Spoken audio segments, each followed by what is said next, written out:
Okay, good afternoon, everyone. Today I'm going to explain about how to reopen sealed off areas. First, let's know why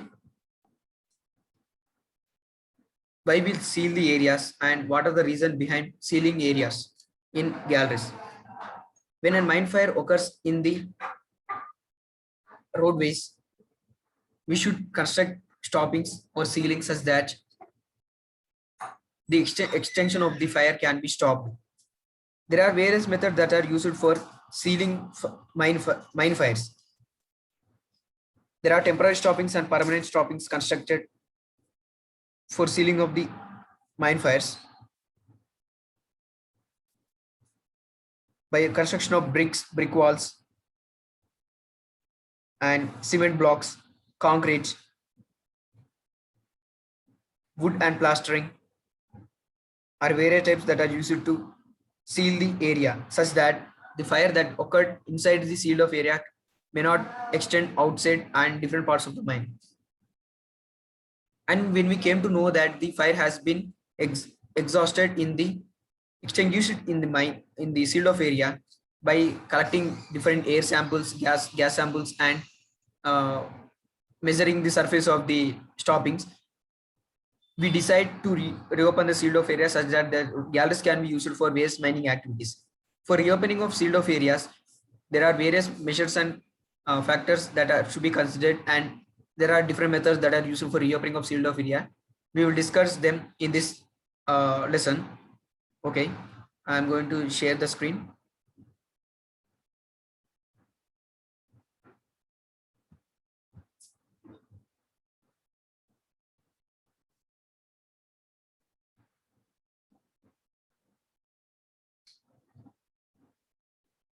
Okay, reopening of sealed off areas. Reopening of sealed off areas in mines.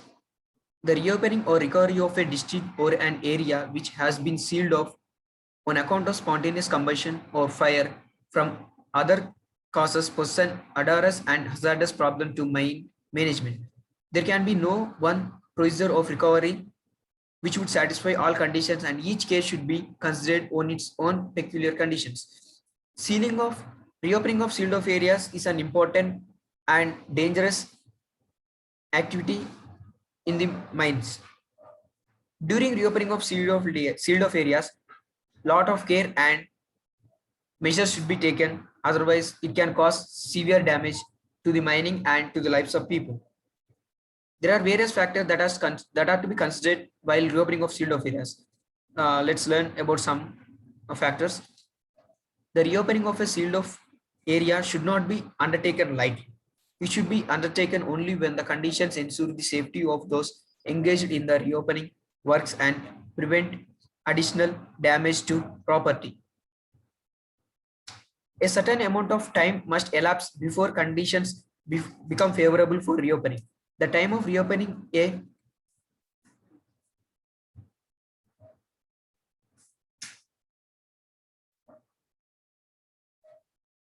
let me open the other slide.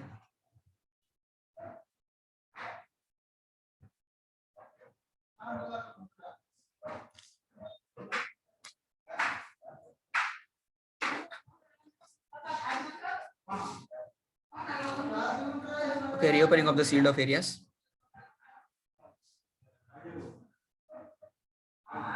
Factors considered when reopening of sealed off areas.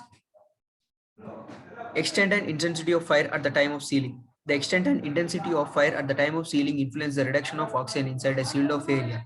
If there is no leakage of air into it, a large amount of burning material will bring about a quicker reduction of oxygen than a smaller amount, but will at the same time lengthening the time required for cooling off. Nature of burning material and adjacent strata. The nature of the burning material inside a sealed off area, whether it is timber, coal, or both, and the rate of burning may influence the possibility of rekindling of fire on emission of air. Coals having a higher volatile combustion ratio burns faster and are more likely to be rekindled than coals having a lower ratio. The nature of the adjacent strata, especially when there are combustible influences the time of reopening, as they retain heat for a long time even after the oxygen content has fallen below the limit when combustion ceases. Valuable information can be obtained by the use of thermocouple in the sealed area. Sub-micrometer particles concentrations in the sealed area have been found to correlate exceptionally well with the temperatures within the area. Independent of the combustible involved in sharp contrast to the gas concentration, data which exhibit no correlation with the temperature and their measurements may be used as a more universal technique for determining the status of the underground sealed off area. Airtightness of stoppings and the sealed off area. Airtightness of stopping and the enclosed area is essential for control of oxygen. A fire is effectively sealed off when there is a constant decrease of oxygen in the sample taken from behind the stoppings. Air may leak through the stoppings and adjacent strata due to barometric and temperature changes or due to the difference in ventilation pressure between different parts of the area, thereby prolonging the process of extinguishment of the fire. If there is no proper air tightness between the stopping and of sealed off areas, the air may leak into the sealed off area such that there is continuous flow of oxygen into the sealed off area, which does not reduce the fire in the sealed off area.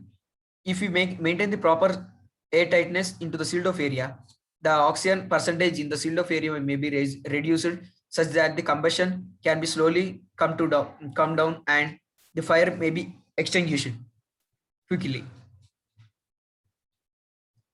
Composition of the atmosphere in the sealed off area.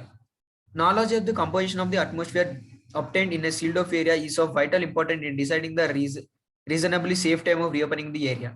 If you know the proper composition of the atmosphere in the sealed off area, such that the percentage of oxygen, methane, carbon dioxide, CO, and other gases, we can decide when to open the sealed off area and what are the measures to be taken while opening the sealed off area. Trends of several gases may provide a better indication of the status of the fire. The value of the combustion lies in its correct interpretation as to ascertain the status of the fire and possible explosion hazard upon admission of air, which have been discussed earlier. Samples of atmosphere should be collected through surface boreholes whenever possible.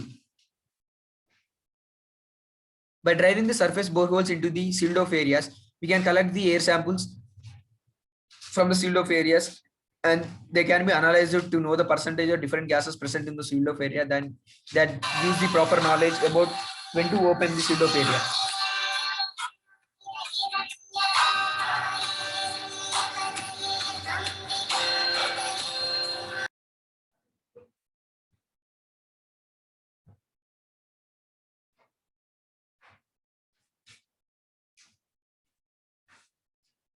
In interpreting the composition, it should be remembered that activity combustion ceases when the percentage of oxygen falls below 12%, but that slow combustion with evolution of CO and CO2 may continue even at oxygen concentration of 5% or less. The presence of combustible gases other than methane, which reduce the lower flammability of methane, can be disregarded if their total content does not exceed 1% as the amount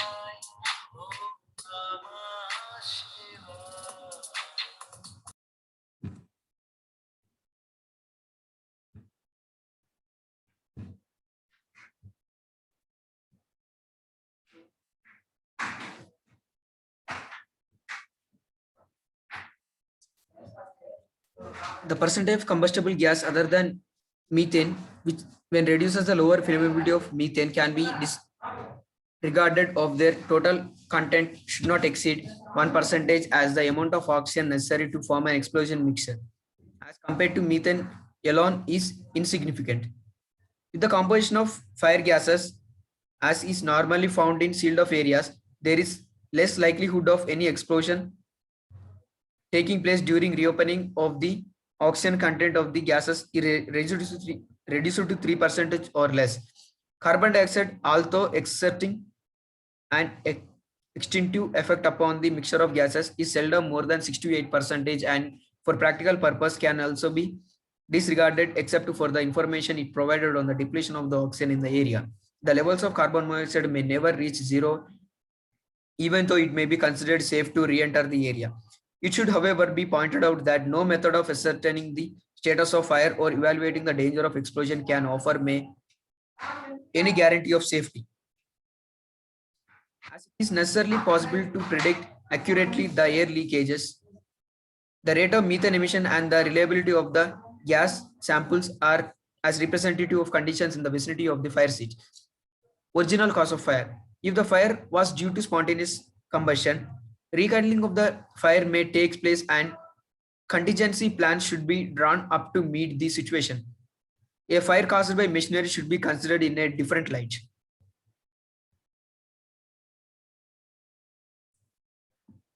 When the fires are caused due to the spontaneous heating,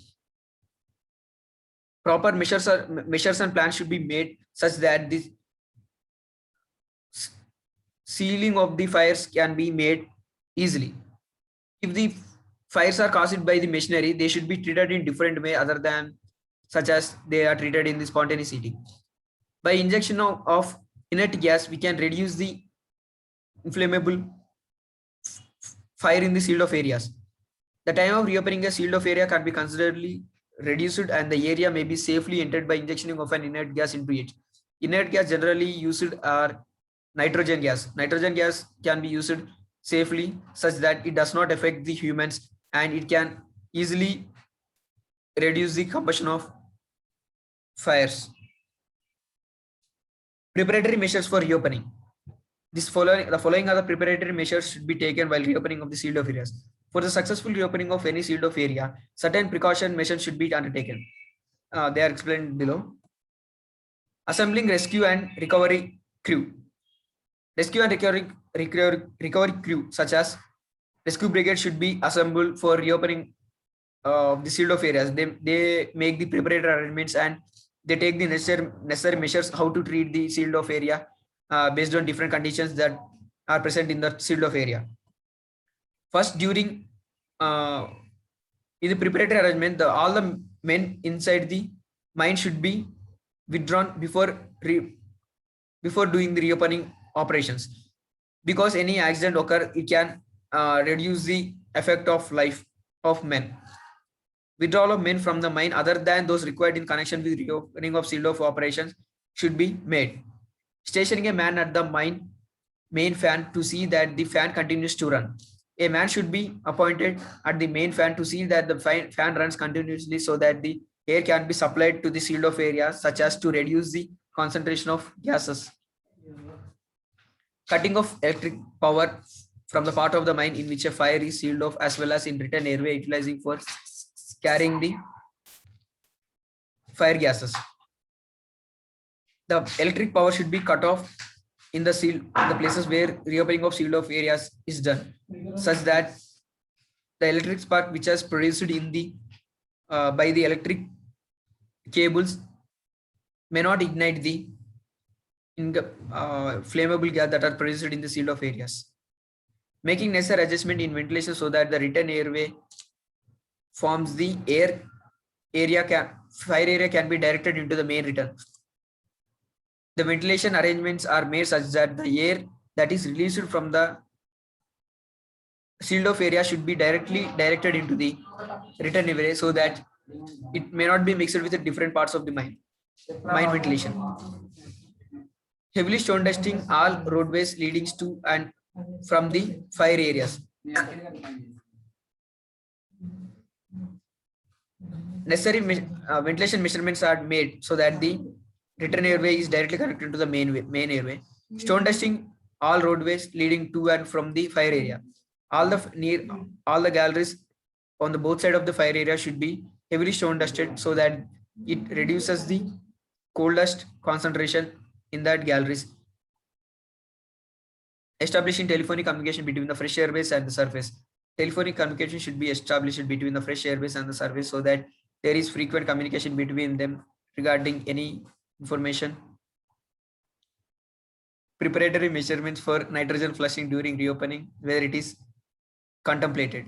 Nitrogen flushing helps to reduce the fire in the sealed off area such that it acts as an inert gas which is mostly useful for the exhausting of the gases. An action plan should be prepared and agreed to by all concerned parties. Methods of reopening.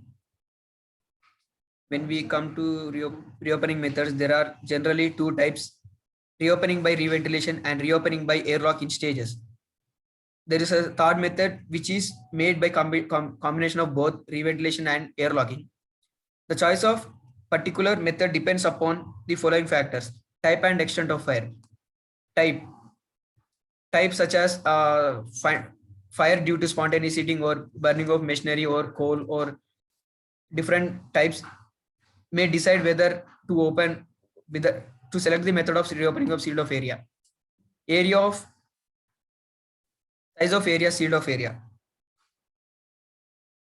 Time allowed for cooling off, volume of fire dump enclosed, probable conditions of doors and other ventilation appliances in the area, inclination of the roadways, accessibility of roadways, presence of water in the area, temperature, and availability of an inert gas for atmospheric inerting.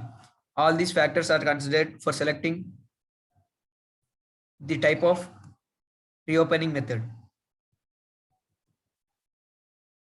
Recovery by reventilation. When we come to recovery by reventilation, there are two variants in this method. There are reventilation without inspection by rescue brigade and reventilation followed inspection by rescue brigade. The method of direct circulation of air through a fire area without inspection by rescue brigade is employed when a fire is an isolated area in a non-gassy mine is known to be small in extent, and when it is definitely known from evidence obtained from the fire has been extinguished. In reventilation without inspection by rescue brigade is also called as direct method, in which the rescue brigade directly entered without inspecting the area. This method is followed when there is only small extent of fire and it is clearly known that the fire has been extinguished. If it is decided to circulate a large quantity of air in one operation, the return stopping is breached first by men wearing rescue apparatus, followed immediately by breaching of the intake stopping. It is desirable to take samples at the return stopping by the rescue men. It is preferable to circulate not more than 140 meter cube per minute of air in one operation. If large diameter ventilation pipes are left in the stopping, all that is necessary is to open their ends.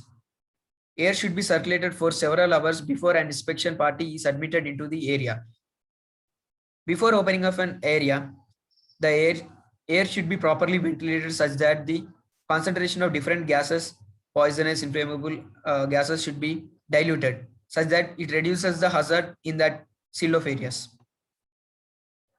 If the district has been sealed off in a gassy mine on account of spontaneous combustion and there is possibility of heavy fall in roadways, or when there is only one communicating roadway, it is preferable to send a rescue brigade into the district to open an inspection of prevailing conditions therein. An airlock is first constructed near the intake stopping and a fresh airbase is established out by it. A fully equipped rescue brigade using a lifeline or portable telephones then breach the intake stopping and enters the area to observe conditions, take hygrometric readings, collect air samples, and then return to the fresh air base. If on the basis of observation thus made and results of analysis of samples taken, it is concluded that conditions are favorable for reopening by circulation of air, necessary adjustments in ventilation are made. It is advisable that all men are sent out of the mine before the air is actually directed into the sealed area. The return stopping is broken by a rescue brigade and fresh air is coursed through the area by opening the airlocks. The fresh air current should be sufficiently strong so that no accumulation of fire gases are left behind and the content of the combustible gases in the main return as well as in airways carrying the gas to it is kept below the lower flammable limit. A reasonable time period should be allowed for the fire gases to be removed, during which periodic samples of the main return airway should be carried out. On reaching the fire seat, it should be watered down and burning coal spread out and transported away. When we reach the fire seat where the actual fire is occurred, it should be watered down properly such that the fire is totally extinguished and all the burning coal and the ashes which are left after the extinguishing should be transported away from the mine to the surface. If during reopening smoke begins to be formed, the fire sheet should be closely sealed off by stoppings. If the reopening, if any smoke begins from the fire sheet, the fires the stopping should be constructed so closely to the fire sheet such that the area of exposure is reduced a lot.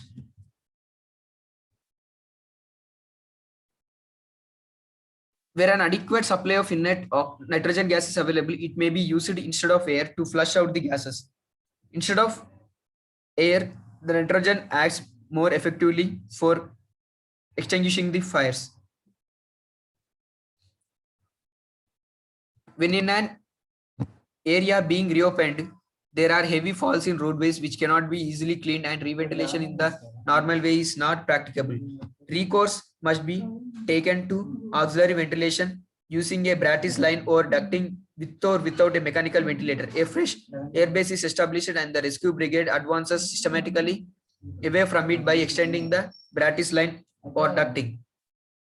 As you see the figures, the Brattis lines are erected into the galleries, dividing the gallery into two partitions, and the air is coursed into the Brattis such that there are two types of ventilation, which is one forcing and one is exhaust. Forcing is used to course the fresh air into the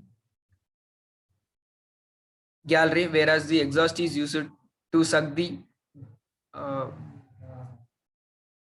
burned gases from the galleries. As we explaining about these figures, the method should be successfully adopted as shown in figure 1.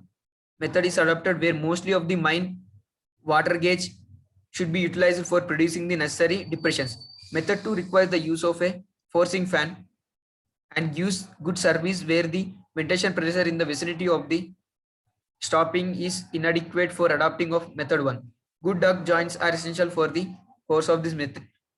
The ducts are erected properly with less leakages such that there is no recirculation of the air, and it will provide good ventilation into the galleries.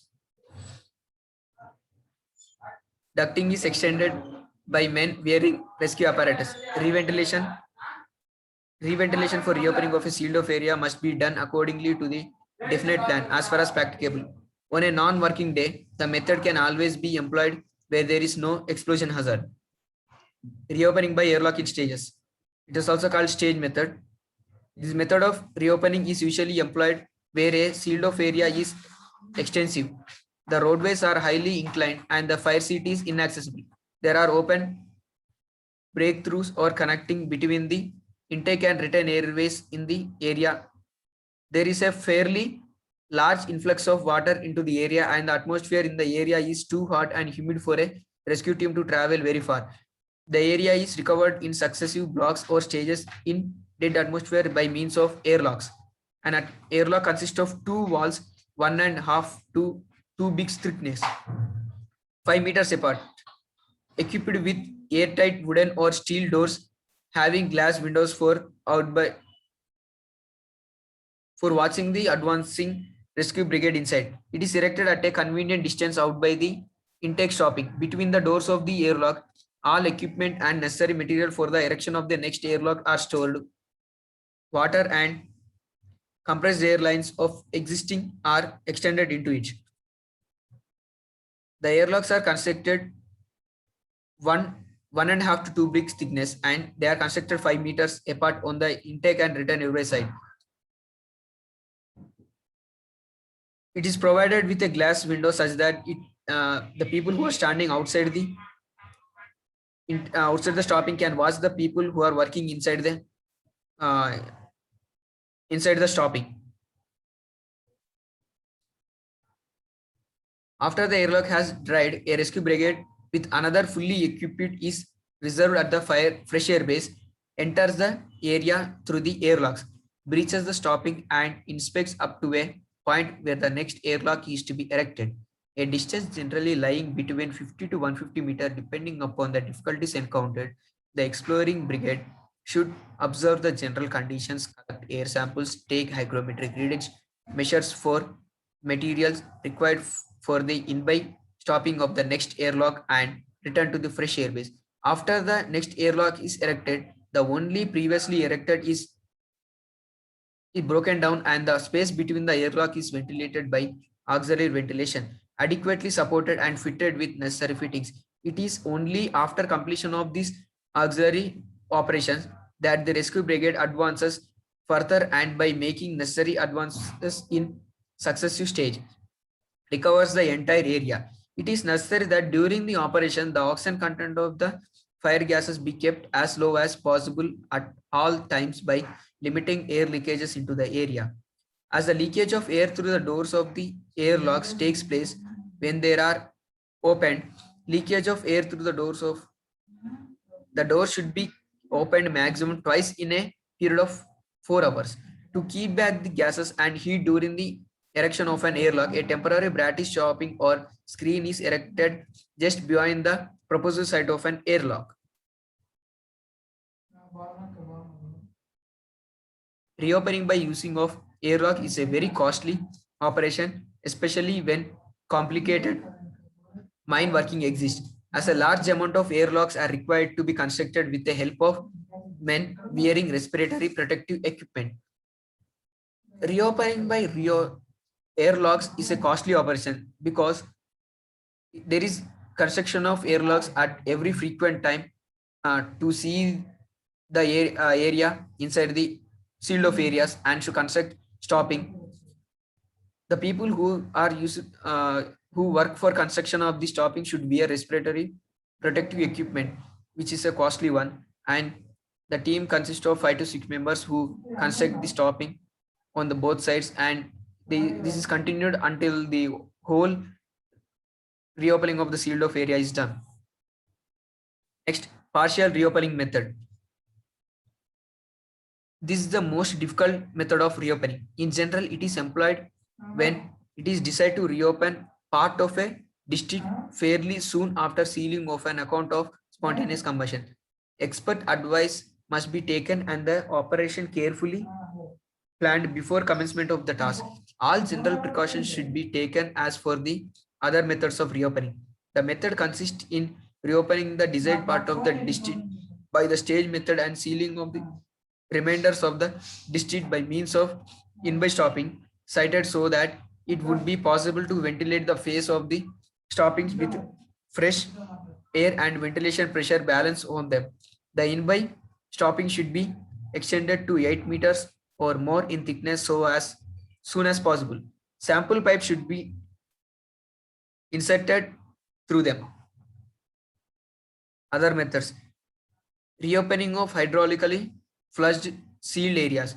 When a fire is sealed off with stopping in the usual manner and fire seat or the fire area is flushed with sand or clay, the district can be reopened either by cleaning the mine workings of the flushed material or driving new one to start a new district. This method is suitable for smaller fires. When there occurs a fire, the fire area is sealed off. As you see the figure, abandoning the old phase and opening a new phase. The phase which is new phase is opened by driving new galleries such that the fire occurring area is left abandoned. Reopening of a sealed off mine. Reopening of a sealed off mine. When sealed surface shaft should be done according to a careful worked out plan. When the two shafts are not far from each other, the seal of the downcast shaft is broken and a rescue brigade goes down the shaft to erect temporary stoppings in dead atmosphere to isolate the test of the mine from the shaft. A fresh airbase is established between the two shafts by breaking the stoppings in the fan drift and operating the fan. The entire mine is then recovered in stages by means of airlocks. Should be borne in mind that the reopening with danger of explosion should be carried out when personnel are not in the mine. After establishment of the ventilation, none should be allowed to enter the mine for 20 hours. Approximate calculation may be made for the possible volume of gases trapped and the time is taken would take to clear the volume. Reopening of a sealed of mine. When there is a heavy fire occurs in the mine, the entire mine is sealed off by closing both the shafts. The shafts are sealed such that it prevents the entry of oxygen and return of gases from the mine. Due to no movement of gases in the mine, the content of oxygen is reduced in the mine such that the fire may be extinguished after a long time. When to reopen a sealed of mine, first the intake airway is broken down and the rescue brigade enters through the downcast shaft, and they break down the stoppings that are constructed for the in the at the fan rift, and the fan is operated to provide fresh ventilation into the districts by constructing airlocks at different locations. Slow one by one part of the mine can be supplied with fresh air, and the and part and each an entire mine is reopened by in sections by supplying of fresh air through the downcast shaft. Since it's a dangerous process and risky to both property of mining property and human, most care and planning should be done during reopening of the sealed off areas. And when we come to the methods, partial reopening method. The partial reopening method means when there occurs a fire in any of the district, the whole district is closed down, and to reopen partial of the partial part of the district, experts should decision of the expert should be taken down. All general precautions should be taken as for methods when compared to the other methods. The method in reopening the desired part of the district by stages methods and sealing of the remaining part of the district by means of in by stopping sighted. When the exact point of fire is known, the area is sealed off by construction of stoppings and fresh air is supplied to various parts of the galleries, and the exhaust gases and fire gases can be removed out.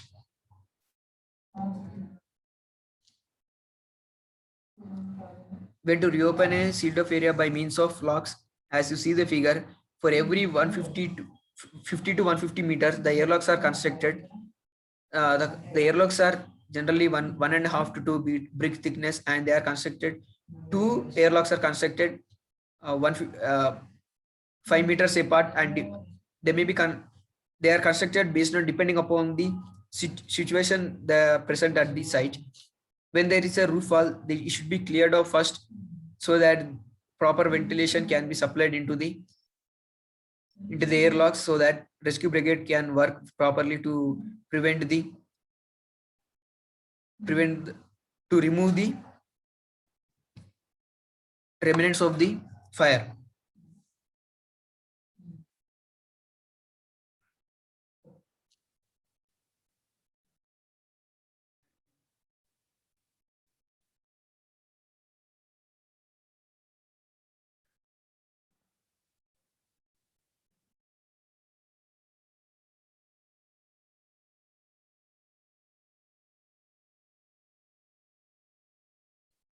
Extent and intensity of fire at the time of sealing. Extent and intensity of fire. The extent and intensity of fire at the time of sealing influence the reduction of oxygen inside a sealed off area. When the fire, when a area is sealed off, the oxygen percentage in the fire area reduces depending upon the intensity of fire. When there is a heavy fire occurs in the sealed off area, there is soon reduction of oxygen and fast extinguishing of the fire. Nature of burning material. Depending upon the burning material, whether it is coal, timber, or any oils or gases, etc., the type of flame or fire exists in the sealed off areas. The possibility of The method of dealing the fire depends upon the type of fire that exists in the sealed off area. Composition of atmosphere in the sealed off area. It is an important factor to be considered while reopening of an sealed off area, because if we know the percentage of oxygen and CO2, methane in the sealed off area, we can decide what type of method should be adopted for extinguishing the fire. When there is heavy concentration of CO, it should be removed first from the sealed off area, so that the persons who work in that area may not be affected by the CO.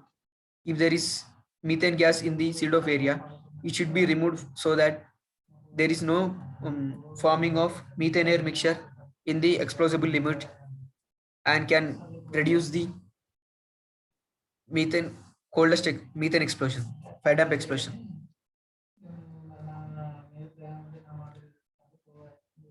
Net gas injection is best method for controlling the gases in the sealed off area. Since nitrogen can be used for injection, it can act better for can act as inert gas and can help for soon removal of the poisonous and inflammable gases from the sealed off area.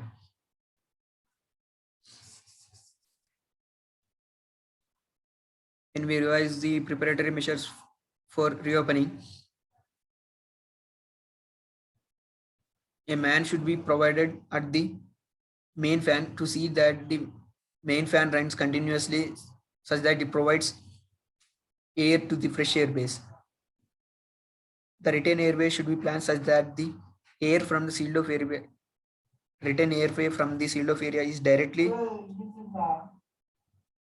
transferred to the main retained airways. Heavy stone dusting should be done on both sides of the sealed off area. Preparatory measurements such as nitrogen flushing should be done. An action plan should be prepared for how to deal with the sealed off areas. And when we come to methods of reopening by reventilation. Methods of reventilation is without inspection by rescue brigade and with inspection by rescue brigade. Reopening by airlocks, and there is partial reopening of the sealed off areas and reopening of mines also. The factors that affect the opening of sealed off areas are type and extent of fire, size of area sealed off, time allowed for cooling off, volume of fire damp enclosed, probable conditions of doors and other ventilation appliances in the area, inclination of the roadways, accessibility of roadways, presence of water in the area, temperature and availability of inert gas.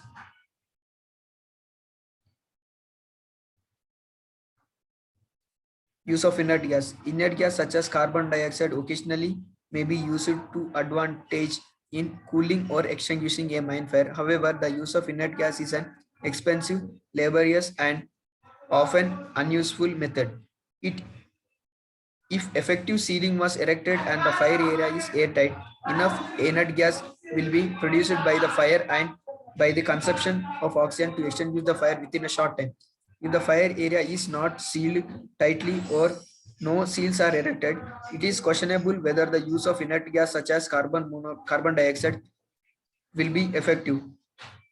Where claims of the effective use of carbon dioxide have been made, it is likely that conditions have been especially favorable, as it is known to have been unsuccessful in several attempts. The usual method of using carbon dioxide is to allow it to flow from 100 to 200 cubic foot cylinders on or over the fire, or to force it through openings of fire area stoppings. Another method is to bore holes into the fire area and introduce the gas through the bore holes. Liquid carbon dioxide have been injected down about 70 pounds, being used by driving perforated pipes into burning or smolderings materials and forcing it under pressure through the pipes. Recently, it has been suggested that dry ice used under some conditions might be used effectively in controlling of Extinguishing mine fires. Unsealing mine fires. The question of when and how to unseal mine fire is of vital importance to the mining industry. If a fire area is unsealed too soon, the hazard to life and property is always increased. Thus, dangerous practice has been followed and seemingly continue to be used with unusual frequency, with resulting loss of life and other enormous economic loss.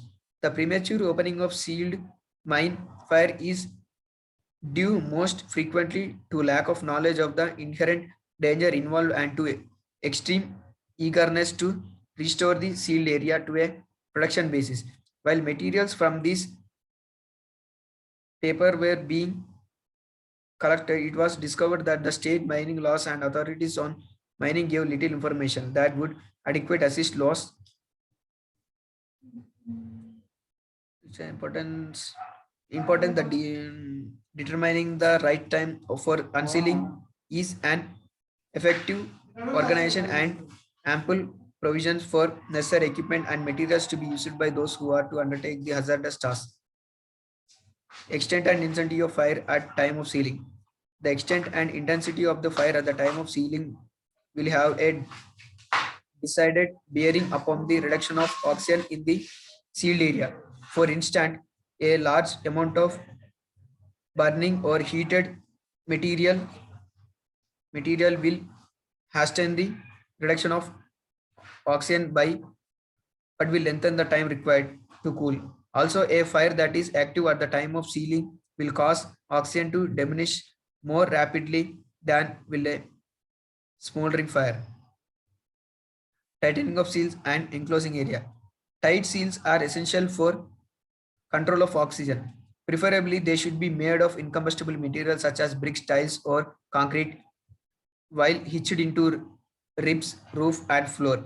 They should be built where the roof always as well as the floor and ribs are sound to reduce to a minimum leakage through the strata. Seals cannot be made completely airtight, but an effort should be made to make them as tight as possible. If there are excessive leakage around and through the seals, and if there are cracks or breaks to the surface or overlying measures, efforts to control oxygen and extinguish the fire will be futile. Effects of ventilation on sealed area.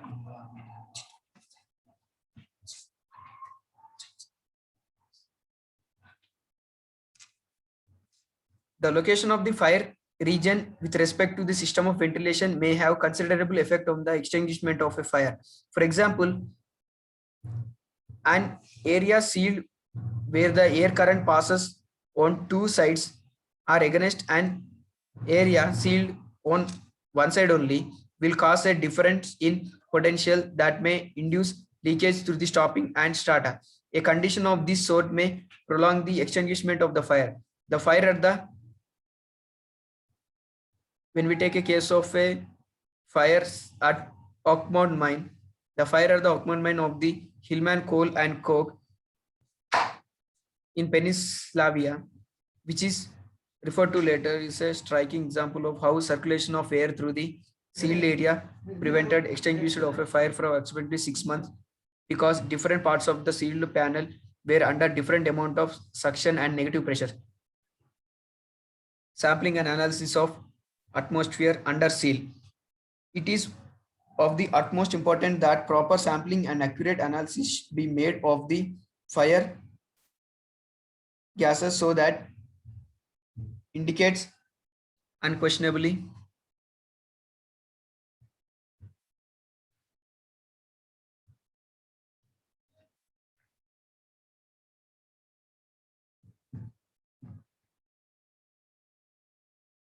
there are at least three methods that can be employed in collecting samples by vacuum tube, water displacement, and air displacement method. Of these three methods, the vacuum tube is preferably as it is more easily sealed, can be stored almost indefinitely, and is best adapted for shipment. After samples have been collected, they should be analyzed accurately. Portable field apparatus can be used where extreme accuracy is not essential. The portable modified Orsett apparatus is accurate to approximately 0.20 in the readings of the percentage by volume of the gases analyzed. If the greater accuracy is desired, the sample should be sent to a laboratory equipment for accurate working, where analysis was accurate as 0.01 to 0.02 can be made.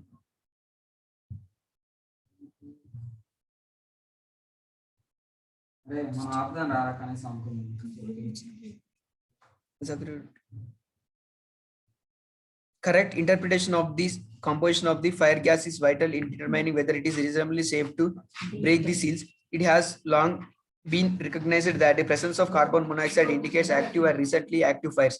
The absence of carbon monoxide is not an safe criterion that the fire has been extinguished, but rather than flame and more or less active combustion have ceased, especially does not hold where a large area is under seal, is in which each case monoxide can be lost through dilution or may not be distinguished through the entire territory. Okay guys, this is about the sealed off areas. Reopening, how to reopen the sealed off areas. Proper measures should be taken while reopening of sealed off areas. There are different factors that are considered for the selection of method of reopening of sealed off areas. The rescue brigade plays an important role during reopening of sealed off areas because they have a lot of experience how to reopen sealed off areas. All the men who are working in that area should be sent to the mine so that there is can be raised to the human life. And the airlocks, air samples should be collected at regular interval so that to know the presence of, to know the concentration of CO and oxygen in the sealed off areas. The sample should be collected during the low barometric pressure time so that there is easy entry of oxygen samples from the sealed off areas into the samples. The samples are collected generally by vacuum tube using air displacement and water displacement method. Generally used methods are water displacement and air displacement method, so that the displacement of water from the pipette can create a vacuum in the pipette so that the air from the sealed off area is entered into it. For not accurate results, ORSAT apparatus can be used. For getting accurate results, the samples should be sent to the chemical analysis present at the surface. And this is all about the class. I am ending the class. Thank you guys. Bye. See you tomorrow.